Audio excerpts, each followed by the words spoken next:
You're listening to the B&H Photography Podcast. For over 40 years, B&H has been the professional source for photography, video, audio, and more. For your favorite gear, news, and reviews, visit us at bnh.com or download the B&H app to your iPhone or Android device. Now here's your host, Alan Weitz. Greetings and welcome to the B&H Photography Podcast. Today, John Harris and I will be speaking with photojournalist Salwan Georges about covering this year's presidential campaigns. He's covered not only the Trump and Biden campaign, but that of Bernie Sanders and other primary races. Salwan is a staff photographer for the Washington Post and has covered a wide spectrum of news while continuing to work on personal projects. We'll give you his web and Instagram information at the end of the show, but please check out his important photo essays on the opioid crisis, immigration, the COVID pandemic, and the Black Lives Matter movement, in addition to his coverage of the campaigns. We should mention Salwan is not only a 2020 Pulitzer Prize winner for explanatory journalism and staff coverage of the climate crisis, but he's also a past guest on the B&H Photography Podcast, and we're delighted to have him back again. Welcome back to the show, Salwan. Thanks for having me, guys. Good to be with you. Thanks for joining us. I know you're busy.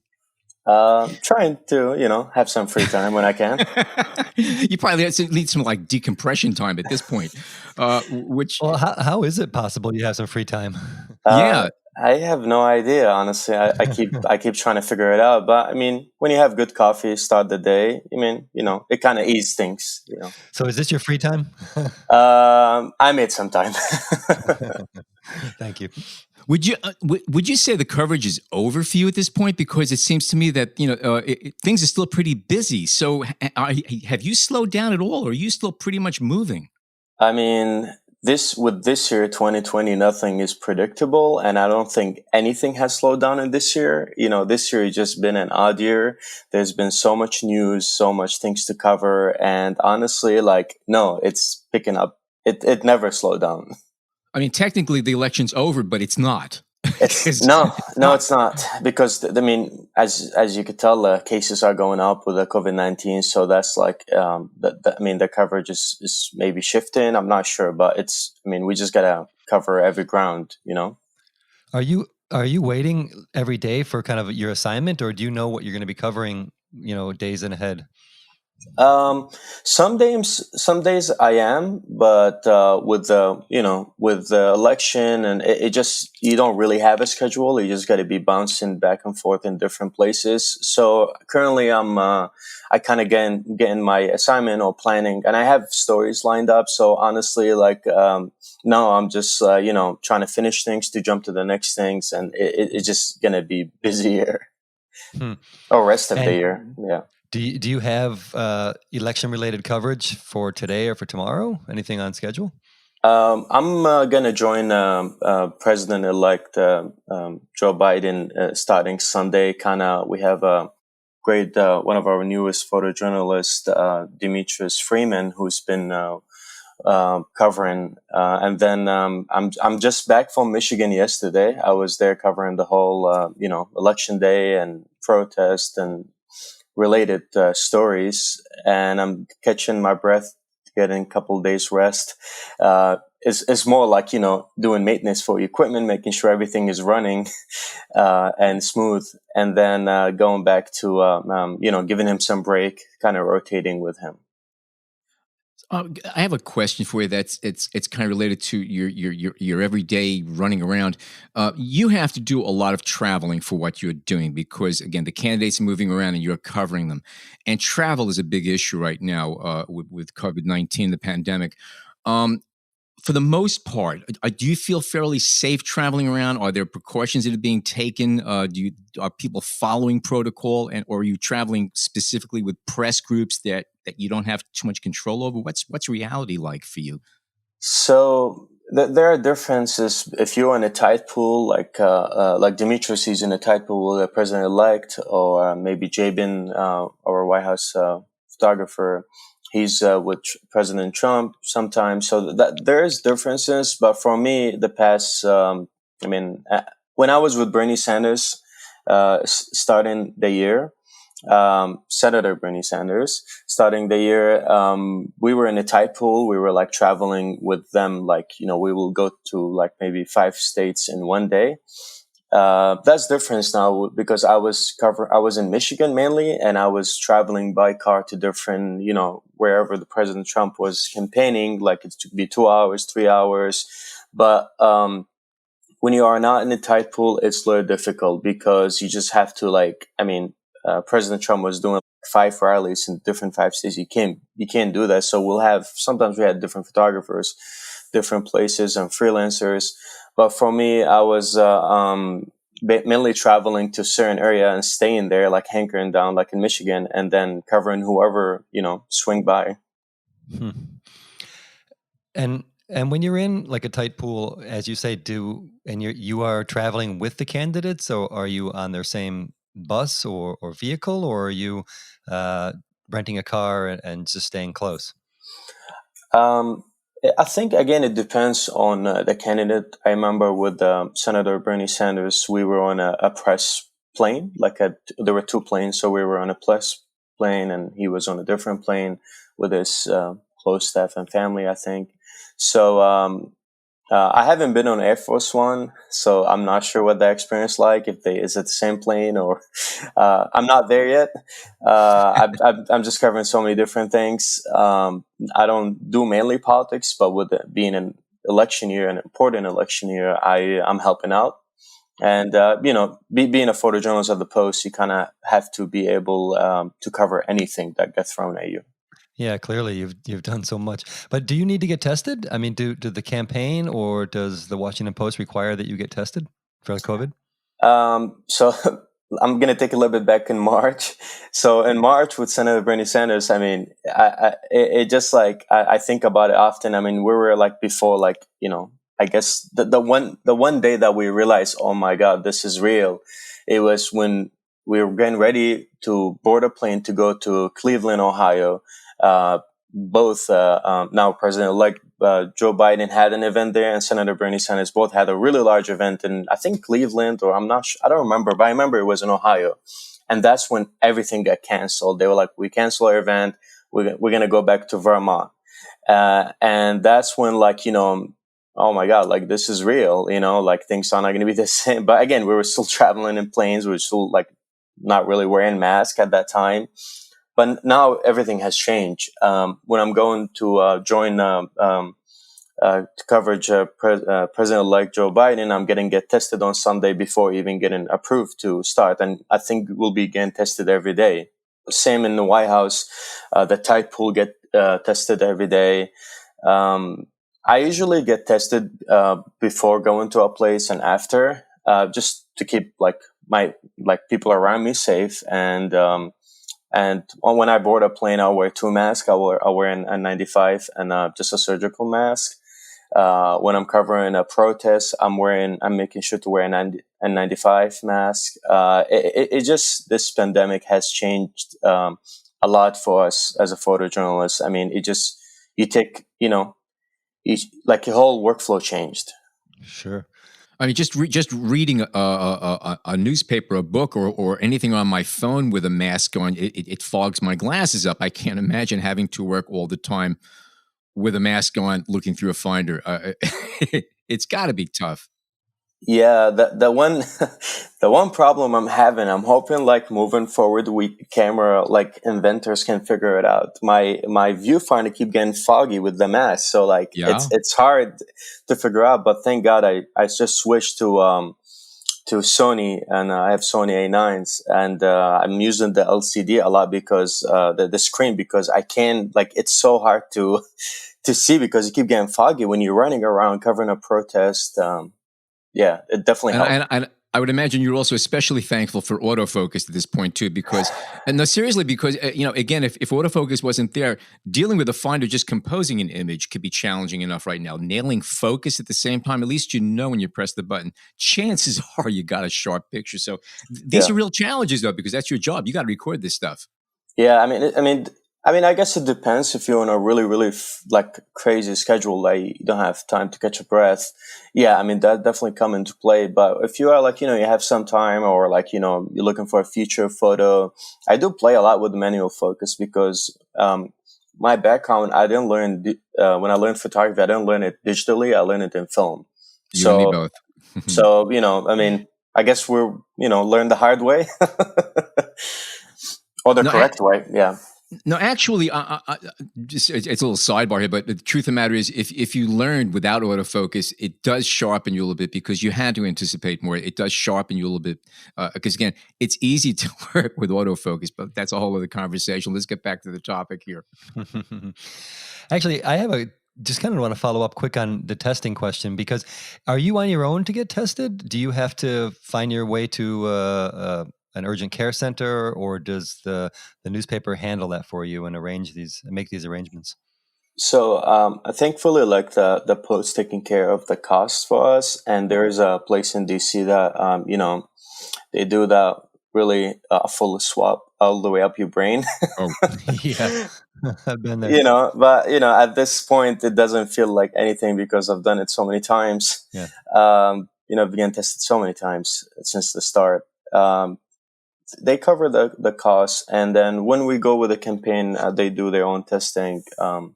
But yeah, I mean, there are like so many places now to get tested, and I've went to a place where they give you the whole kit, and you're like, go do it in the car, bring it back. Right. Yeah. Yeah, I'm looking at some of your photos on Instagram here, and there's some great coverage from Waterford, Michigan, at one of the rallies.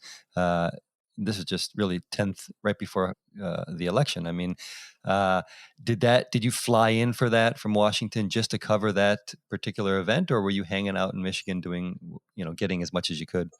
Actually, I was hanging out in Michigan. I've been in Michigan in the past 2 weeks. I was just hankering down. My family's in Michigan, so I was. It was really weird to kind of sit so far away from them and just see them from distance. But yeah, I was working for us for the Post, covering different things, getting early election coverage. I traveled to the northern Michigan, the Upper Peninsula, to see what the vibe is up there, and I was able to get into in Marquette, Michigan. I was able to get into with the help of the clerk there to see the testing of systems that will be used the day of election day, as they were like meeting and testing ballots and everything. So yeah, I've been just in Michigan, which is, I can't complain. It's my home state. mm-hmm, mm-hmm. That's one. And for example, when you show up at a campaign rally, you have your press credentials, and do you then kind of have free access to move around as much as you need, or are there campaign staffers who are kind of controlling your movement and where you can have angles and etc.? So being in a tight pool, it's like really great. I mean, not only getting tested, being safe, being close to the president, it's also to give you access to the buffer to move around, maybe put you on top of like some building. But when you go just as a, more of a, I don't know what would they call it, but you just, I signed up myself because I was looking at the schedule every day, checking where the president may be, where other candidates will be, or maybe get a tip from my photo editor telling me, hey, can you cover this? You sign up yourself, you go there, you sign in. And before, I think 40 minutes, half an hour before the president speak or the candidates speak, you can kind of roam around, but not a lot. You can't be anywhere closer to the buffer. So it has its advantage and disadvantage. The advantage is you can be with the people. You can get how they feel when the speaker is talking.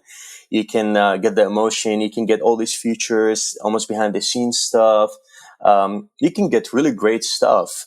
The disadvantage is you can't be in the buffer. You can't get that creative. You can, you can get creative, but you can't be really close. If something happened up there, you can't get the front row excitement. So it definitely has both advantage and disadvantages. But either way, our job is to make great photographs. So it doesn't matter where they throw you. You always have to find a way to move around and get the photo that they need. When you cover these events, how do you cater your camera gear? Do you have the same kit that you're using pretty much all the time, or do you have a specific kit that you're going to be using if you know you're going to be in these quote unquote caged environments where you can't move around too much? Has it changed your the contents of your bag at all? So as I said earlier, I finally made a switch, and I'm very happy with the switch. I'm using now an A9 II Sony's mirrorless cameras. So my standard kit and the three lenses I have right now, they are a telephoto that is 100 to 400, which is very important covering things like that. Like if I'm on a Capitol Hill, I'm in a White House. I'm on like anything with a speaker and like this something in distance. This lens works magically because I don't have to switch from a telephoto to a really, really long lens. And those cameras can see really well in low light. So I don't really need a 2.8. I think it's f 4.5. And I made a really odd decision when they asked me what kind of lenses do you want. That's the only zoom lens I have, the 100, 400. And because of the style I shoot, more documentary style photography, I made a choice and got the 24 fixed and a 50 fixed lenses. And that's my kit, three lenses, and they do work. When any situation, that's my kit. Are people still using flash a lot? Because it seems to me with the new ISOs and incredible detail you can get even at ridiculously high ISO sensitivities, you don't really need flash as much. Is that translating to the photographers you're working with? You know, when somebody walks up to the podium, there's it used to be like lightning bolts going all over. Is that less of a case right now? I mean, I do miss the light bulbs scene. That would look really good right now. But I mean, I think comes down to the style of the photographer. I have a lot of my colleagues who love using the flash. I don't like to use it a lot, but like there are certain times where I like to be kind of, try something new or like play around with the flash. But I could say it. I'm not a flash photographer. Okay. I'm looking here at again on your Instagram, and you've shot a handful of photos anyway in black and white. Is that something that you're experimenting with? Is it just something that you're doing for yourself, or do you submit those photos as well? So I shoot everything is submitted in color, but I think my experiment with black and white comes back to my love for black and white, because that's how I started photography, and I just love black and white. I wish I can just shoot black and white, but we working for a newspaper, sometimes we can experiment with shooting black and white, but they have to be an arrangement that this project I'm going to shoot it mainly in black and white. And I did work on a project that was just mainly black and white, but with this different fast environment, it's safer to shoot color. And then if you really, I mean, in a newspaper, sometimes the photo will land on a black and white page or color. So I think it's not up to me. I just shoot them in color, and I'll be, if I want to post them on black and white, I have the freedom. So that's the good thing, Right.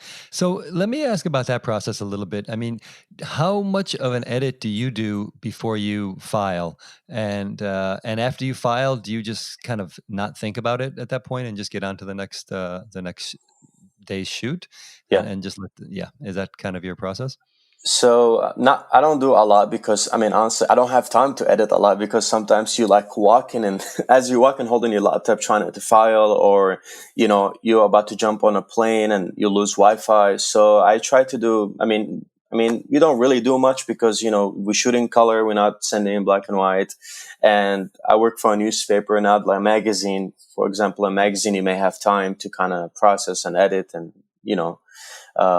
do whatever you need to do to the photograph. But for me, I'm on such a tight schedule all the time. So I kind of just got to get the photos there as fast as possible. And speed is king in this business. Mm-hmm, mm-hmm. And it's all JPEG you file, correct? Yes. Yeah, that's what I thought.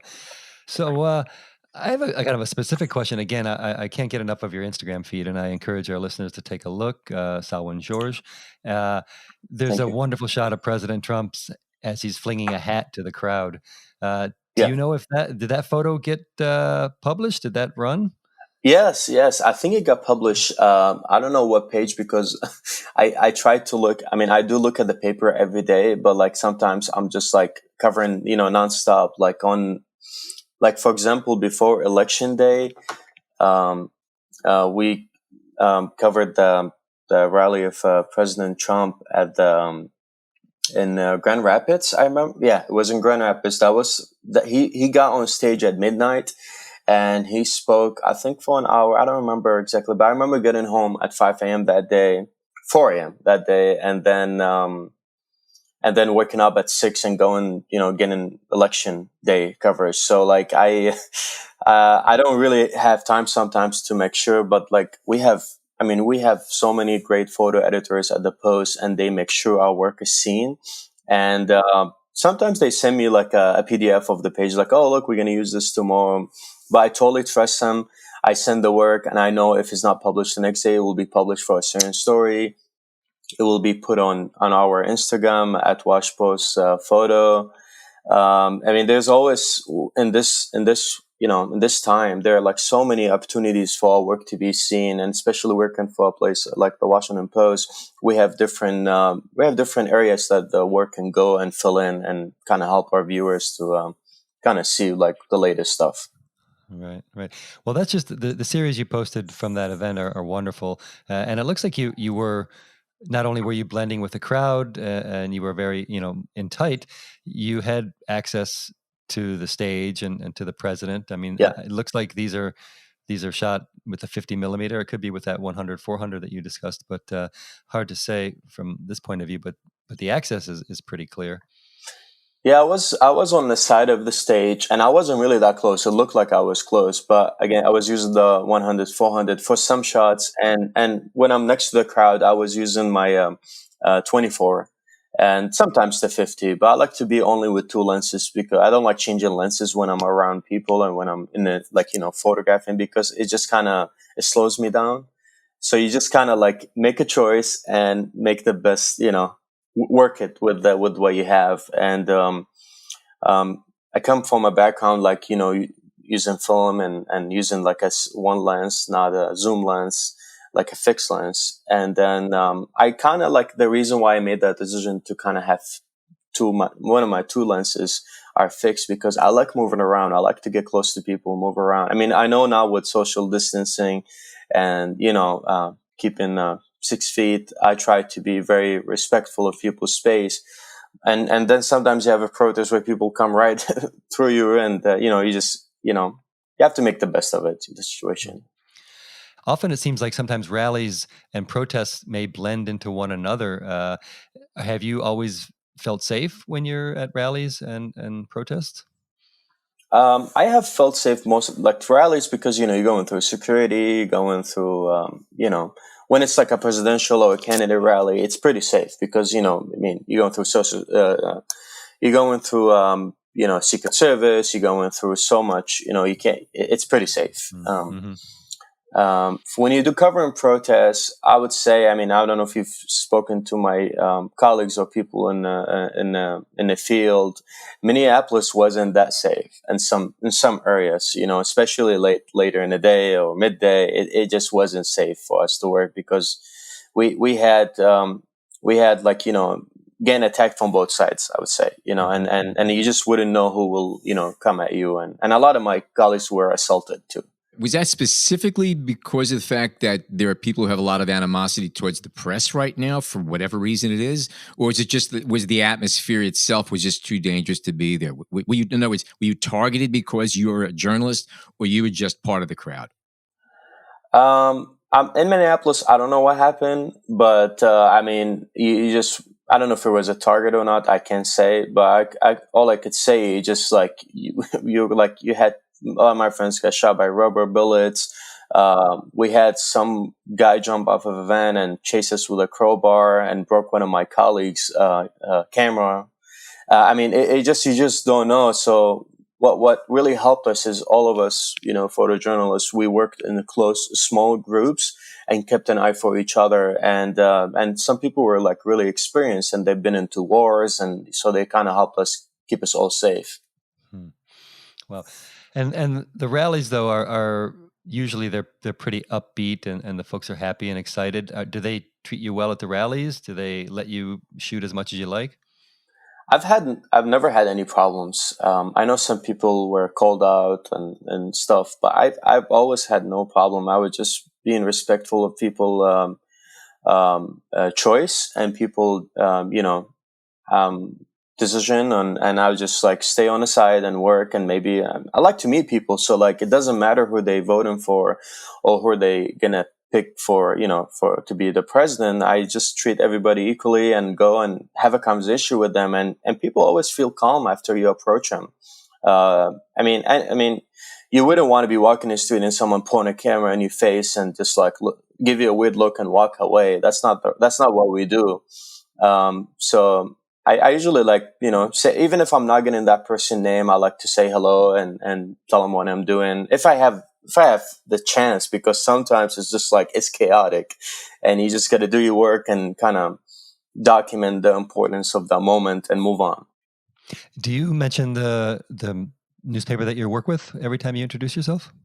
Yeah, and a lot of times people ask me who you're with, just out of curiosity, and I tell them, and I never had any problem. I mean, some people may throw a joke or something there, like fake news or any of that, and I just continue doing my work. Okay, we're going to take a short break, and we come back more with Salwan Georges. Please stay tuned.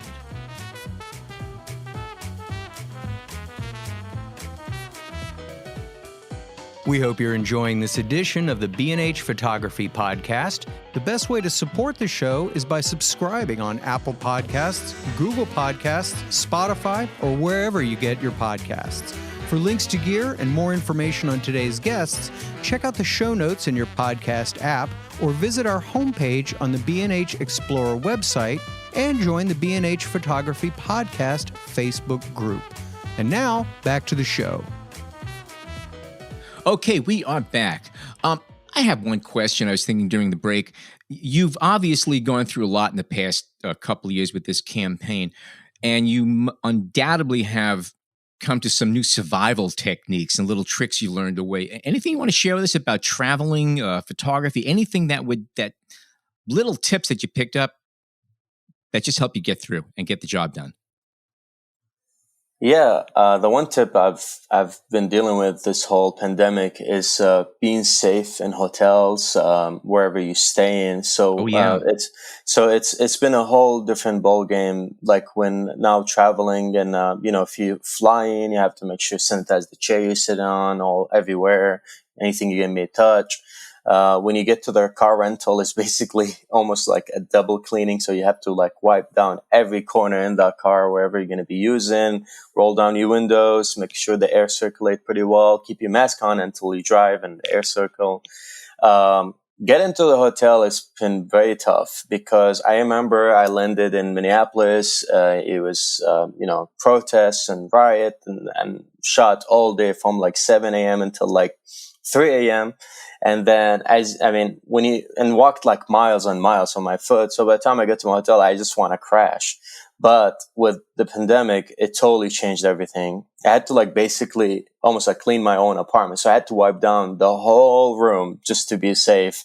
And it's just exhausting, but it's very important. So now, my standard kit is not only my cameras, it's my, wipes, my masks, my gloves, my hand sanitizers. It's just like you almost have a second kit now as a photographer. And it's very important to clean your room when you go to hotels because, I mean, not all hotels are up to the standard. And some hotels, they've been great at like keeping the room like free for 24 hours before you get there. But that's not the case in a lot of them. So sure. It's a risk, of course, it's a risk. But like you just have to do as best as you can to clean everything and wipe down everything. The newspaper set up all your arrangements. Do they book your hotels for you and the rent-a-cars and make the plane travel arrangements, or do you have to do that yourself? A lot of times I have to do it myself. I do get some logistic guidance from an editor I'm working with, but a lot of times I do it myself, and I don't mind doing it myself because it kind of gives me the freedom to kind of like position myself logistically for the next tank or the next event in a smart way, Right. Right. And yeah, I don't mind it because it's become a part of the job, just to kind of make sure your logistics are 100% correct. And sometimes, you end up booking someplace and then you have to go a different place. So it's easier when I take care of it all myself. Yeah, that makes sense. And do you often run with another photographer or with a group of photographers? Like, will there be another Washington Post person out there and you'll be in regular contact? Or do you always go through your editor? Sometimes it depends on the type of the event. Like I'm sure inauguration it will be a lot of us all together working with a photo editor, keeping us all in sync. There've been a few places like the last rally in Grand Rapids with President Trump. I worked with Jabin. He was in the buffer because he's in a tight White House pool. I was in the back working the crowd and getting the scene. And I remember the DNC. I was there with a couple photographers. Just different events required more people, and because it's like at large events versus in the protests in Minneapolis, I worked with Joshua Lout, he's our newest photojournalist as well. They're just different events, but Yeah. I like when I see my colleagues because this pandemic, we used to see each other in the office sometimes. Now it's just like, we see each other in breaking news or on Zoom. Yeah, yeah. It sounds like at least when you were in Michigan for those 5 days, that you are kind of on your own in a sense to choose the events you want to cover. But more specifically, when you're at an event, how do you, as they say, keep it fresh? I mean, is it just that? Do you look for different shots that you've never seen before, or are you always just reacting to that event and trying to get the best shot possible? I mean, when shooting a lot of these events, you kind of, they'll be all like sometimes to get to a point they all look the same or they all like if you just shoot it in a standard way they'll be all the same. So I always trying to it's hard to, I mean, you react if something of course happened on the stage, but a lot of times I like to move around. I like to kind of watch. It's very important to watch because you kind of get a sense of like how things are moving or what may happen next, almost like predicting where the excitement may be coming from or something may happen. Um, I do a lot of times just kind of watch a little bit and then trying to see like what I want to do. I think of things I've shot in the past and kind of like to not repeat the same thing because as you say, it's like to not, repeating myself or making the same mistake of, shooting the same thing as a standard, like getting the person on the podium. And sometimes the podium shots are boring, I mean, who would want to see somebody on the podium all the time? So you kind of have to work yourself into the crowd or maybe to the side and kind of get a moment or, the candidate looking at people or reacting to people. So we do react sometimes, but like it's more of it just kind of trying to be creative and new and sometimes using the flash, you never know where you can get kind of picture. Right. And do you get direction from editors in that sense to say, listen, Salwan, you got me a great shot of the candidate doing this last week. Why don't you try to get this week, or do they just let you run? I think at this level of working for the Washington Post, our editors trust us a lot, and they expect they don't, I don't know if they expect, but they know us and they kind of like trust that we will get something fresh and creative at any different event. And I mean, we're there to do our job, and we were trained really well. So I mean. Why would I send a boring picture back? Because you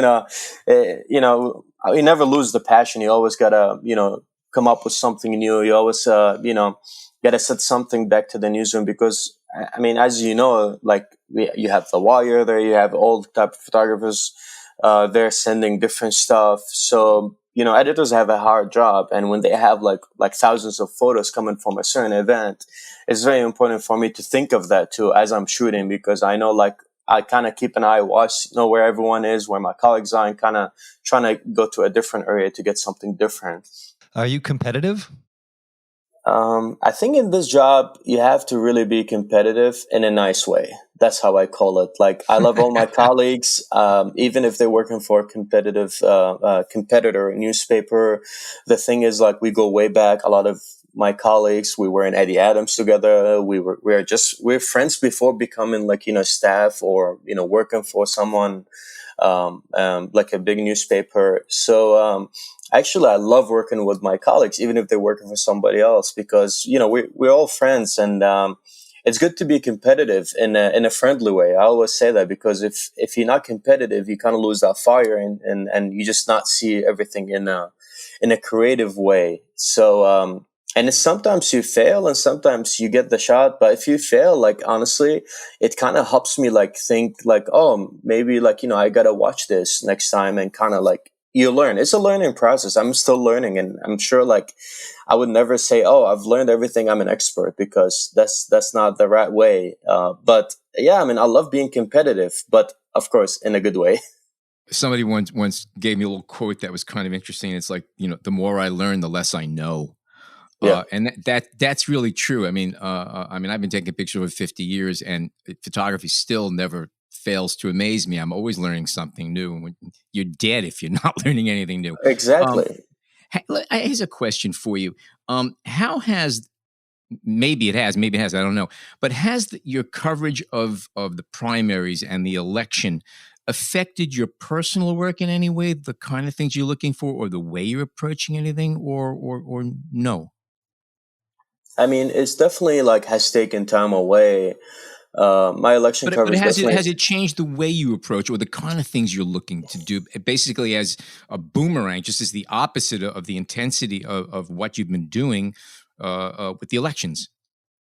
Not really. I mean, it just like you kind of almost like switch your mindset when you're covering like a personal work versus, an election event, or, a rally, protest, or something, because you kind of keep back in your mind actively working on your personal stuff. And I have been like working on my book for 10 years, and I'm still shooting. And in Michigan, I shot something. And it's about my family, so I'm constantly like working on that, as well as covering everything else. So you just have to have that balance, because you can't just like be like, I mean, I know some people are really good at covering mainly politics, and some people are really good at covering like stories or other things. So I love to have that balance, because it kind of helped me kind of stay fresh, and also it changes my assignments every day, and kind of help you learn and get better. Hmm. Maybe changing gears quickly, you did a wonderful series on the opioid crisis and the fentanyl issue. And that, again, you can link to that through your Instagram. Can you talk about that series? Because that must have been a much more long-term assignment. Yeah. Was it an assignment specifically given to you, or did you ask for that? And talk about the time it took to do that and the intensity of it, because it's just a really hard hitting photo essay. It's just wonderful. That assignment, it was a long year newsroom project, and one of my editors put a trust in me. I started with Robert Miller, who is our deputy, and then it was then Nick Kilpatrick, who another wonderful photo editor, picked up and helped me and worked closely with me. But that was a year long project. And then but also it was like it's really tough to do, because I was working on a climate change projects all over the world, as well as covering child slavery in Africa earlier in the year. So there was like a lot to photograph and a lot project to work on. And three big projects in 1 year, along as covering the everyday stuff, if it's a hearing on the Hill, or in the White House or somewhere else. I would say that project was very close to me, and it was one of the hardest to shoot, because a lot of my colleagues covered opioid, and it's not an easy thing to shoot, and it requires a lot of time, trust, and access, and shooting with the heart, not with just like you gotta humanize the people in the photograph and hear their stories and know what they've been going through and the struggle. It's so hard, these people, just to get up and just act normal, because these people need help, and their resources are limited, and there's a lot going on. And it's still an ongoing issue, and this pandemic, I'm sure, has not really helped that situation. So I worked with different stories throughout the year, and they were everywhere. Like we were in West Virginia with kids that parents died because of opioid, and they are orphanage. And then we finished the series of stories all the way up in Tasmania, south of Australia, meeting farmers in poppy fields, where they were growing, some of the stuff that's being used to produce, morphine or other stuff. So that series was very important to be part of it. Hmm. No, again, I can't speak enough about it. I mean, if you look at the slideshow that you have on the Washington Post website, you were everywhere. I mean, throughout the country, in at least 5 or 6 different states. I didn't see the part where you were in in Tasmania, but that's just congratulations on that great work. Let me ask this, and this is again a little bit of a departure, but you used to work when we first had you on the show 4 years ago almost. You were at the Detroit Free Press, and now you're at the Washington Post. Can you talk a little bit about the differences between the two newspapers and working for one compared to the other? Oh yes, yeah. I mean, I'm forever thankful for the Detroit Free Press for taking the chance and hiring me as an intern first, and then giving me a full time job, even though it was such a short time. But I'm forever thankful for them to kind of giving me my start in the industry and allowing me to work on different things. The difference is, I mean, honestly, it's huge because at the Washington Post, I'm able to kind of cover a broader stories all across the United States or all across the world. Versus at the Detroit Free Press, where I'm covering a lot of stuff only in my backyard, and there's nothing wrong with that. I've loved spending time in Detroit. I really, really loved spending time with the people, with refugees a lot of the times. And I'm home. I was home, I was near my parents, in my own community. So, it just for me to grow as a photojournalist and also to cover up broader stories.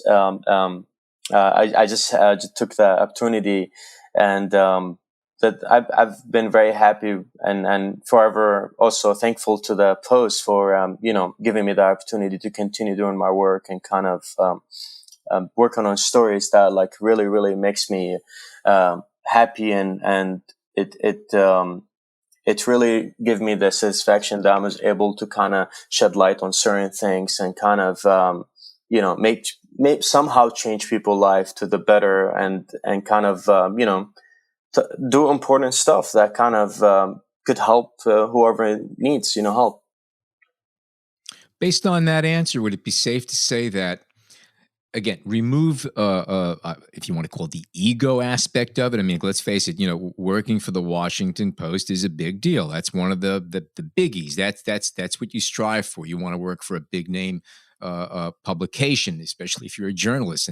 And these days, those jobs are not the easiest to come by for a whole lot of reasons. But when it comes down to the end of the day, if you have a good assignment or assignment that you're feeling strong about, is it safe to assume that it really doesn't matter whether you're working for the Washington Post, a Detroit newspaper, or even a small town paper, real small town paper? If you have an opportunity as a photographer to go out and do an assignment that you really enjoy, that you have a passion for, at the end of the day, again, remove the ego part and the byline on the big paper. Is it the same? I mean, it's hard to answer this question. No. Of course, it's very hard. But honestly, like I remember, like my first breakthrough in the industry. It was something I've done after after school. So I was in college, and I would go and spend time in an Arabic community in Dearborn, and kind of documented in a way that, like, I mean, I wasn't on assignment, I wasn't getting paid. I mean, I just have some gas in my car. I would drive down there and, spend time with the community, learn, and kind of like document what was going on. And that was published as a blog, first. And that's what helped me. So honestly, it's good to be active all the time. And sometimes one of the most successful stories are the ones in your backyard. It's because, you have access to it. You don't have to travel.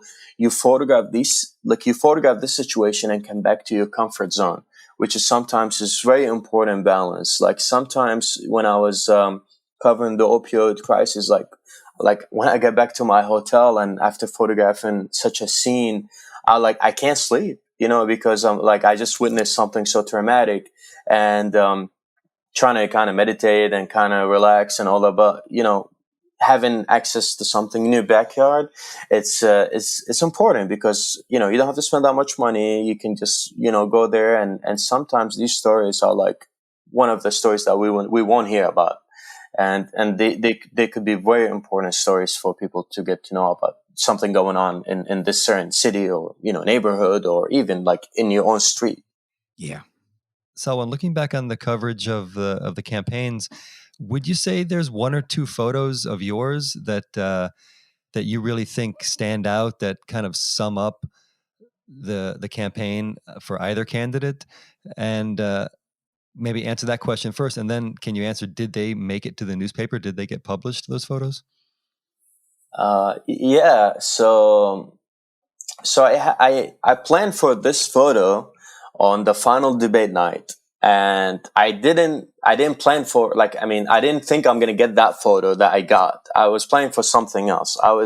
So in the final debate night, since I'm not there, I'm like in Michigan.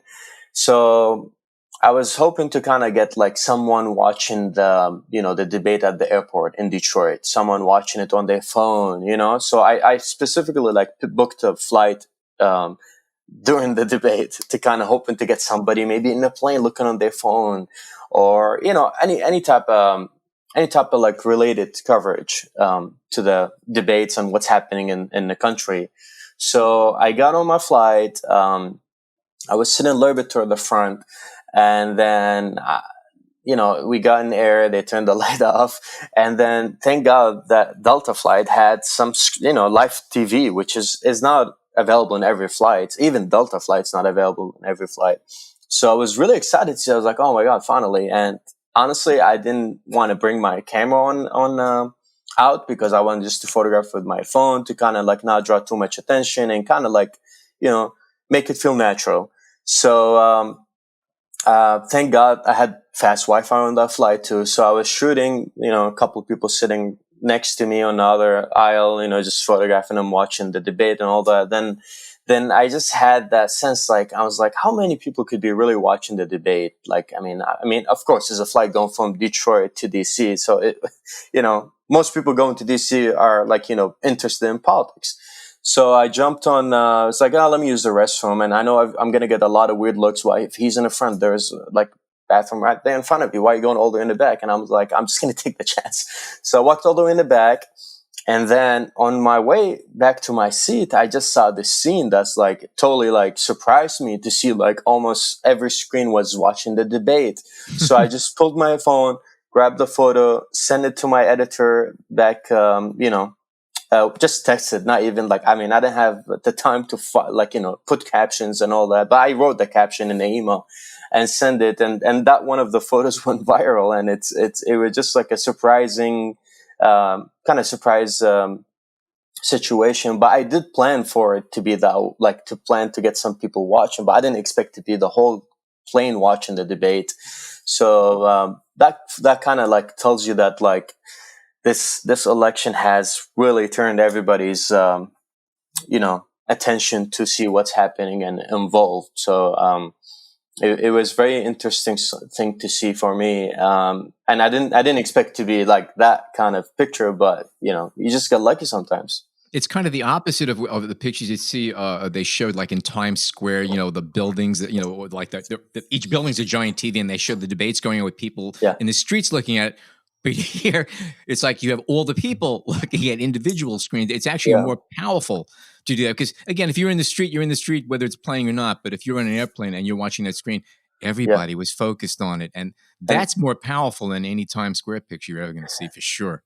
And is what else? The other thing that I think it's like that picture meant for me, it's just like to kind of like a lot of people who are like not flying right now. I mean, there are these people on a plane taking the risk of maybe catching COVID and still like actively watching the news, and it just give you a different perspective. And that's like what we do, like what I like to do, always kind of get the surprising photo, something different, because again, I've shot a lot of people in the bar watching the debates. I've shot a lot of related stuff to the debate election, but I was really attempting to get something different, because you don't want to take the same photo again every time.